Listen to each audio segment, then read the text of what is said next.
Deci pe aici se punea problema de acum trecem la vitezele astea superluminice și s-o terminat, și totul, că așa merge cercetarea, s-o terminat, nu s-o terminat nimic, domnule. Matale, înțelegi? Așa se spune totdeauna prin universități cu profesori slabi că totul s-a terminat și după asta se vede cât de depășiți erau. În mare păreau agenți germani. Așa mi s-a părut.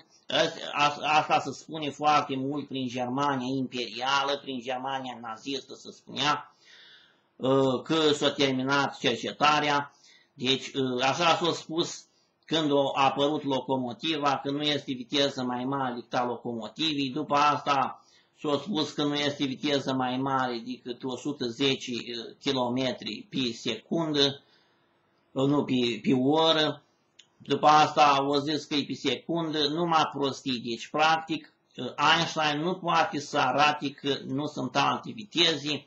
Nu ne interesează ce a spus Einstein în axioma. Deci, sunt viteze superluminice, este evident.